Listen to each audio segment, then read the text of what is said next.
Hey, Forrest. Hey, Seamus. You know one thing I've noticed about working in the store? What's that? Well, not just with you, but with a lot of our customers. It seems like there's a lot of gamer influence, a lot of D&D, a lot of Star Wars, a lot of that. Yeah. I don't know what you call it. Nerdery, maybe? Nerdery, geekery, Geekery? awesomeness. I wonder if that's just because they're more willing to listen to things or try things or do things. Why is that, you think? Oh, that's a great question. Sociologically, I think that there is a tremendous crossover between people who practice magic or follow a pagan path and people who are really enthusiastic about things like sci-fi fantasy or tabletop RPGs or online RPGs, or basically something that carries you into another world by means of story, and especially in the situation of gaming, a story that you're directly involved with. You know, if it's Joseph Campbell's hero's journey, you're the hero, or maybe you're the villain, or maybe you're the villain's cat.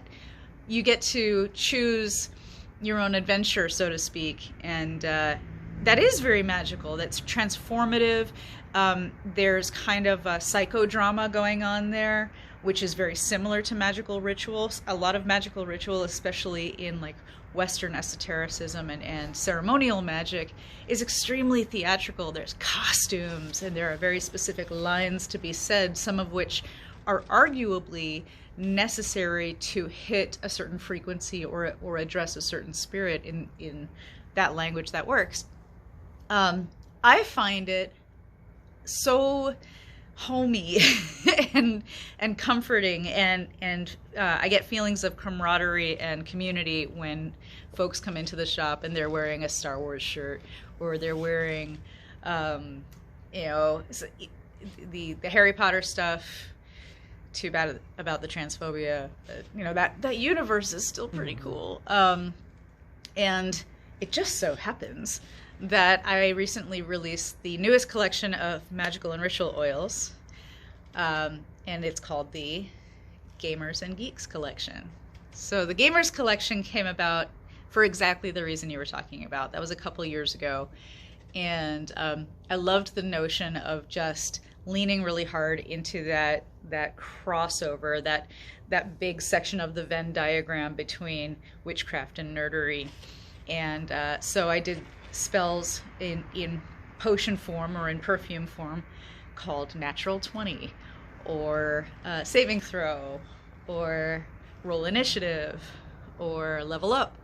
And I enjoyed making them. I had a great time making them. They were a really great excuse to get into some more intense use of magical herbs and oils and astrological configurations that were really precise and just felt inherently geeky and nerdy to be doing that much math over it. And we even got a mention on Geek and Sundry, which is a very geeky website that does reviews of games and geekery of all sorts. And nerd cred, we're totally on there.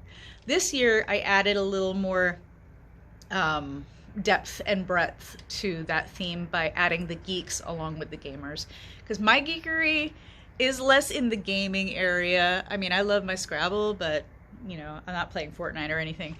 But I am, as I'm sure you're already very aware, a huge Star Wars nerd and an enormous Marvel nerd. And you're not going to believe this. So talk about synchronicity. The day that we launched that collection this year was Stan Lee's birthday. I swear to you, I didn't do that on purpose. That was so awesome. I found it was Stan Lee's birthday that very day. Awesome. Like, it's Stan! So, yeah, that little squee, that little feeling is one of the things that just keeps it alive for me at 45 years old. I'm still going to play my Star Wars movies on repeat in the background because it feels like home. And it also feels like that feeling of ghosty and exchange of energy and friendship and creating community, not only with your fellow geeks and gamers, but with the spirits that are kind of evoked in those hero's journey stories and games. So Perfect. That's my story, and I'm sticking to it. All right. Happy New Year, you guys. Thanks for all your support, and stay nerdy.